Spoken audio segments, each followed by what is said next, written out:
He told me to sue him, so I did. I'm a military veteran. After serving and getting injured in Iraq, I saved enough money to live comfortably.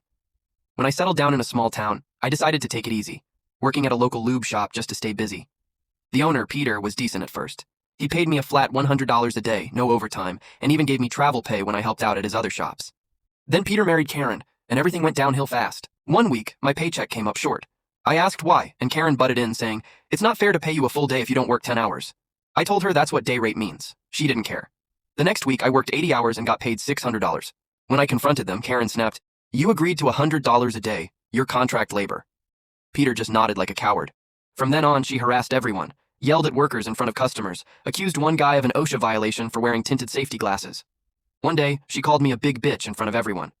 I told their bookkeeper Sue that Karen's mouth was going to write checks Peter couldn't cash. Then one morning, I got a call that my best friend from Iraq had been killed by a drunk driver. I told everyone to leave me alone that day. But of course, Peter and Karen showed up. She screamed that my workspace was a pigsty. I told Peter to move on and take her with him. He told me if I didn't like it, I could leave, so I did. The next day he called me in, and instead of apologizing, he told me I'd be on 6 months probation at half pay, $50 a day, and no travel money. Then he said the worst thing he could have said. "You're lucky I pity you being a struggling disabled vet. What are you gonna do, sue me?" So I did.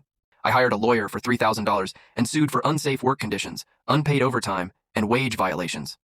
I stayed working there while my lawyer, also a veteran, slow-rolled the case for 6 months. Then, one day, Peter and Karen were served the papers in front of everyone. They lost it, screaming, threatening me, and firing me on the spot. The process server recorded it all, which added illegal termination to the lawsuit.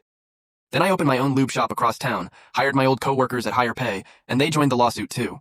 2 years later, we went to mediation. They offered $50,000 split 15 ways. We laughed and declined. Then my lawyer dropped the bomb.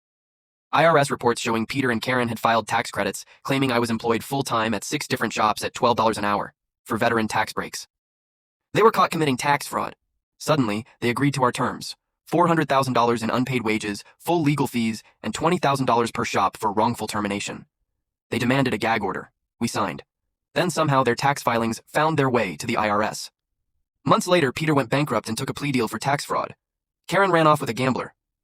When I came back to town, Sue told me Peter had to sell off his cars. Behind her office sat his bright green SV1. I just smiled.